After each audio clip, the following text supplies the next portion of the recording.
Bonjour,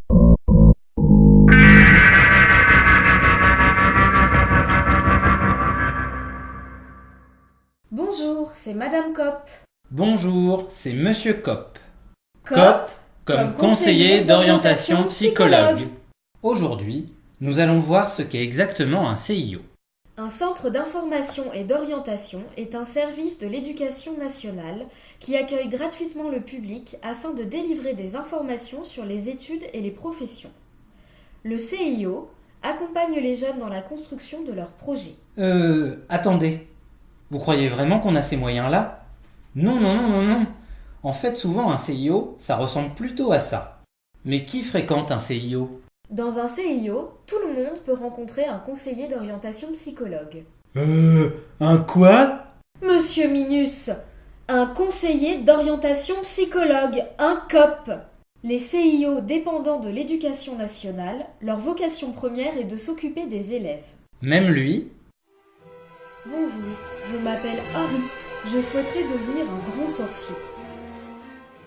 Bien, voyons les diplômes qu'il propose à Poudlard. Oui, même lui. Au CIO, on voit des collégiens, des lycéens, des étudiants et des jeunes qui ont quitté l'école récemment, afin de trouver une solution.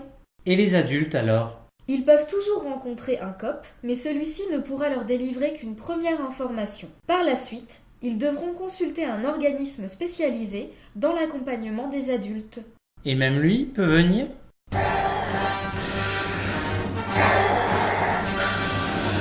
Bonjour, mon empire vient d'exploser, je suis au chômage. Vous voulez redevenir chevalier Jedi ? Non, je ne peux pas, à cause de mon asthme sévère. Oui, même lui peut venir. On lui donnera des renseignements sur les formations, mais on ne pourra pas l'accompagner au-delà. Puisque les COP ont une vraie spécificité sur les publics scolarisés, fermons les CIO car ils coûtent cher et mettons les COP en établissement scolaire. Non, monsieur Recta, ce n'est pas comme ça que ça marche. Chaque COP assure 1 ou 2 demi-journées de permanence au CIO par semaine et passe le reste de son temps dans 1, 2, voire 3 établissements scolaires. Ses missions : aider chaque enfant à construire son projet professionnel et de formation et contribuer à sa réussite grâce à l'implication dans le travail des équipes de collège et de lycée. Vous voyez, monsieur Recta, nous sommes déjà très présents dans les établissements scolaires.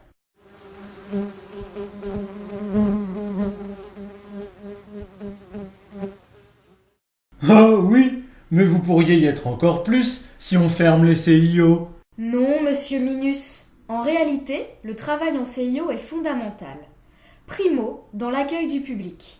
Certaines familles, en délicatesse avec l'école, peuvent ainsi rencontrer un professionnel en terrain neutre. Secondo, certains jeunes déscolarisés peuvent également être rescolarisés de cette manière. Ils ne le pourraient pas sans le CIO. Le CIO a justement vocation à accueillir tout le monde, quelle que soit sa situation. Et les situations particulières sont nombreuses. Sans compter que le CIO est également le lieu de travail d'équipe des conseillers d'orientation psychologue, qui sont encadrés par leur directeur et aidés dans leurs tâches par les secrétaires.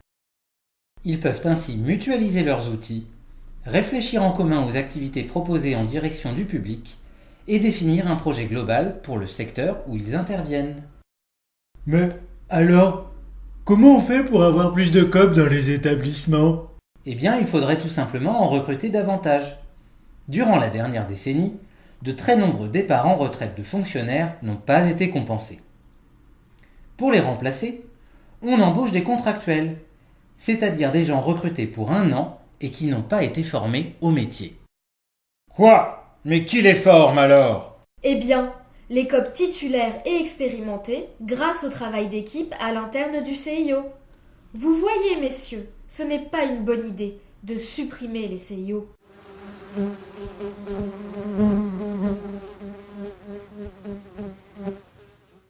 Aujourd'hui, il reste sur le territoire français un peu plus de 500 CIO et antennes. Mais ce nombre est en constante diminution, car ni l'État ni les rectorats ne semblent attachés à sauver ces services. Pourtant, leur coût reste minimum et leur rendement humain, lui, est maximum. Question de priorité sans doute. Les administrations ont certainement mieux à faire que d'utiliser leur argent pour ça.